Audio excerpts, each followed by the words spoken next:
What does modernism look like in a newly independent nation?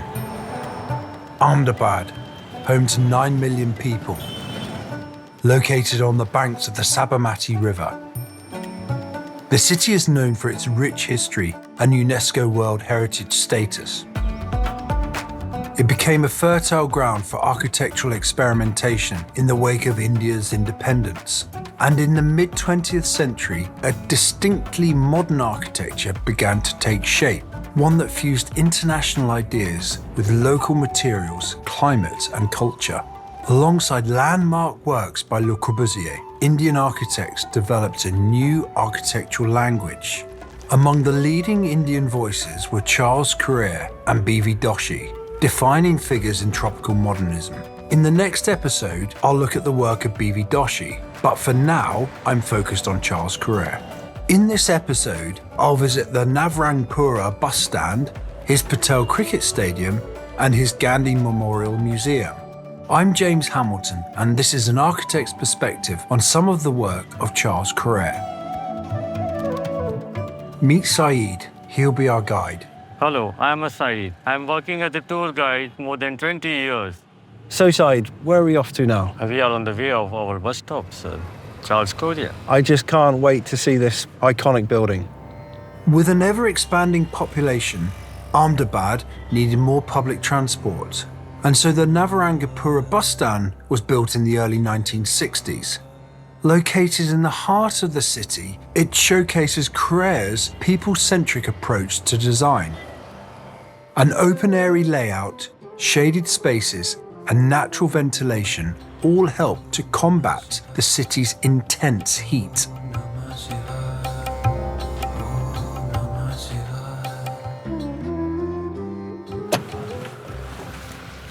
Here we are at the Charles Correa building.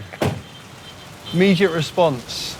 It's somewhat sad to see it in a state of disrepair, but yet it's such a powerful building, still in its kind of original form. And on arrival, you see almost a nod to Le Corbusier with this elevation and this whole cantilever coming across. Just beautiful symmetry and layering of different elements, and lovely old filigree on the buildings, old remnants of timetables and such like. There's not really a huge amount of interaction between the people and the actual building, which is a huge shame. And as we move through here, we can see areas where the benches are, which is rather beautiful. Lovely to see kids playing. And then you have this lovely tree growing through the concrete. You can see the roots trying to get deeper into the structure, but obviously long term, it's not sustainable for the building to have it there, but as it currently stands, it kind of signifies quite a bit, and it looks very elegant. It's still got the original windows, and they're beautiful pieces of engineering. No window frames, they've just screwed the window right directly into the concrete. If you look at one of these bays, we've got vertical ventilation coming up through the building from this part. And then if we move just to the left of that, we've got horizontal circulation coming in there. So that would be a very pleasant space to be with different ventilation sources. And then above that, we've got further light and ventilation coming. So if we're ever able to get into this space, I think that'd be a really exciting space to be in. But it's such a shame to see it not being used. Buildings have to be used, otherwise they just fall into more and more disrepair. But the building is certainly not lost. It's going to take quite a bit to get it back up and running again, but the question is there an appetite for that in India? I think one of the reasons why this is so sad is that this, to me, represents such a fundamental part of Indian history. It's an iconic architect, it's an iconic building, but yet it's in a state of disrepair.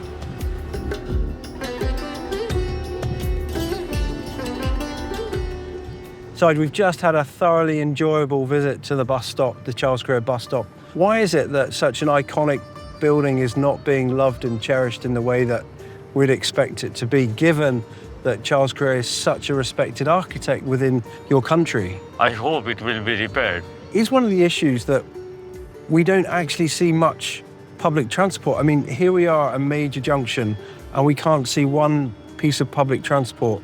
Well, the city progress very fast, and the bus transportation is not enough for the people. And most of the people you can see, they have a two-wheeler to get the easy way from their home to their jobs.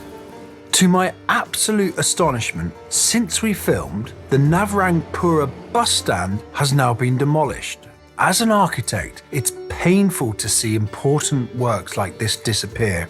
I hope other buildings by Correa are given the care and protection they deserve.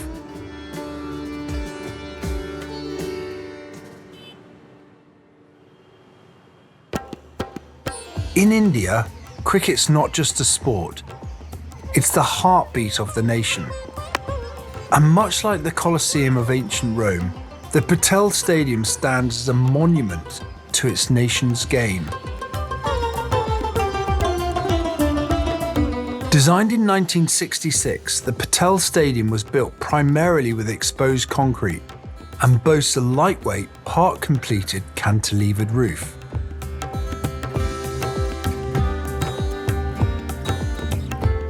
Situated amidst open green spaces, the stadium provides cross-ventilation for up to 50,000 spectators, essential in the Indian heat. Oh, here we are. Oh, fantastic. Look at this. Oh, look at the dynamism and power and symmetry and play of light.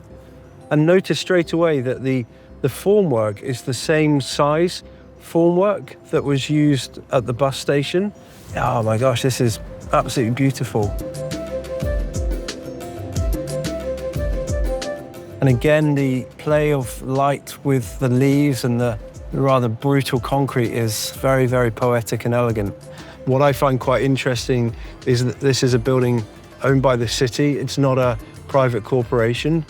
Unlike the bus stop by Charles Correa, this stadium is in full use, and that's great to see. These old buildings have to be used and enjoyed and appreciated. This stadium is.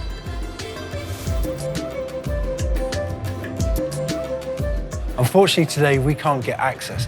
However, we're standing in a service area for vehicles and maintenance to get into the stadium.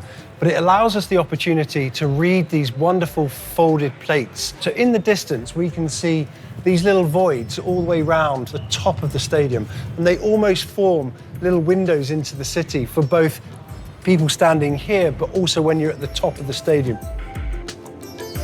So now we see the next layer of infrastructure being added onto the roof, the solar panels, which I particularly don't mind to see this new level of infrastructure going on the stadium. But it's just really elegant the way the angle comes back to support the roof. I mean, this is how Correa imagined the entire stadium to be. It's just fantastic and elegant and iconic to be here today. It's been a long day, and all I want to do is get back to my hotel and enjoy some delicious Gujarati thali. A Gujarati thali is a traditional meal featuring a variety of dishes served on a single platter. It's all Gujarati traditional thali here. All pickle chutney on the leaf, date sweet pickle, garlic pickles, mint coriander chutney, white butter. Authentic thali. Delicious.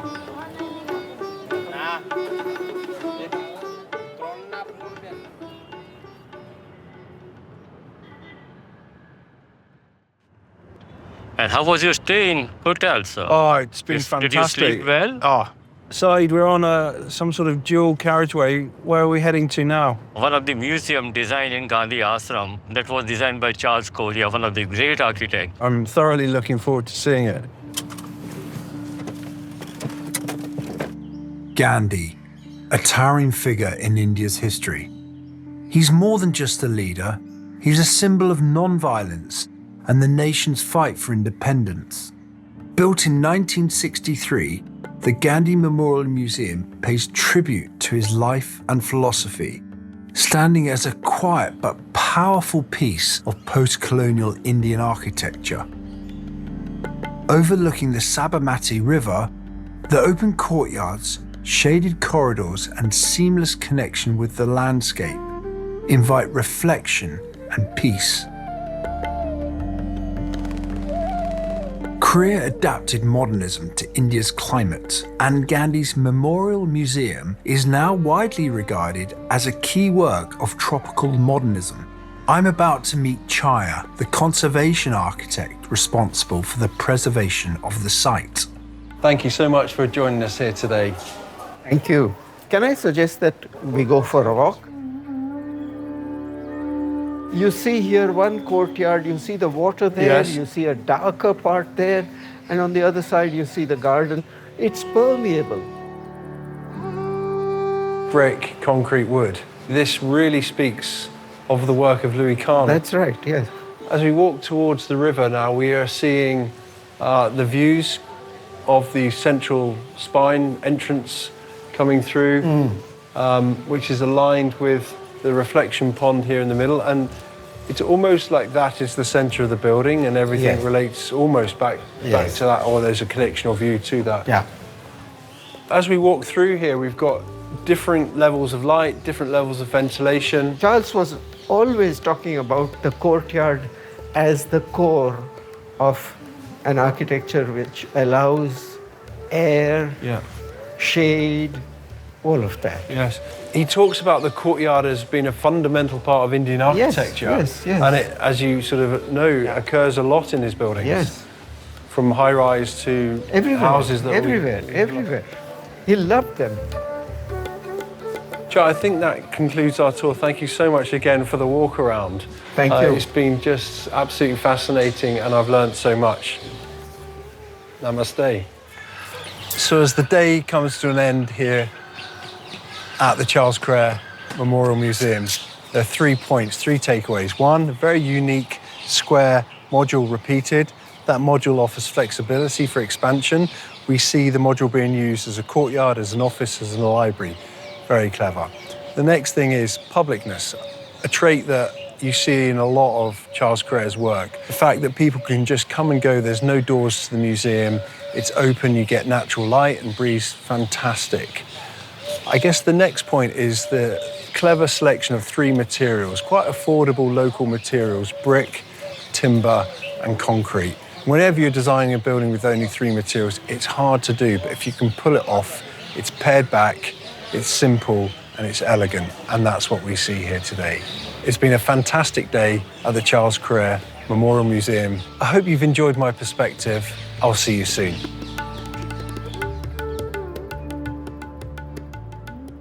So, Sai, do you get eaten by mosquitoes? Do they touch you? Sir, we are used to. We are used to. Yeah. No. You need to come to North Caicos and the Turks and Caicos Islands. The mosquitoes will carry you away. Serious. Do you know the way home? Sure, sir. Now you are excited to go back to the hotel and enjoy your that agashi dinner, traditional food. Well, Si, nothing against your driving, but I'm looking forward to getting out of this traffic and having some nice Indian food. Day 1 in Ahmedabad had been nothing short of magical. I've enjoyed seeing Correa's buildings and understanding more about his work. Seeing the ashram inspired my practice's approach to a recent commission. When we were asked to design a pavilion in the Turks and Caicos Islands, I borrowed the idea of the repeating modular structure from the Gandhi Memorial Museum. Correa's design not only added aesthetic value, but also enhanced natural ventilation, making it ideal for the Caribbean's tropical climate. I'm grateful to have witnessed some of Ahmedabad's iconic buildings, and now I'm hungry for more. If you are too, catch the second part of An Architect's Perspective on Ahmedabad, where I visit B.V. Doshi's Tagore Hall, Institute of Indology, and Gufa Art Gallery. I'm James Hamilton, and this is An Architect's Perspective. Next time on An Architect's Perspective, I sit down with the architect, Professor Neelkanth Chaya, inside the Gandhi Memorial Museum, one of Charles Correa's most enduring works. We explore how the museum reflects Gandhi's philosophy of simplicity and humility, and how this building continues to evolve within the Memorial Museum's daily life. The full video will be available on YouTube if you would like to watch, or if you prefer to listen, just search for An Architect's Perspective wherever you get your podcasts.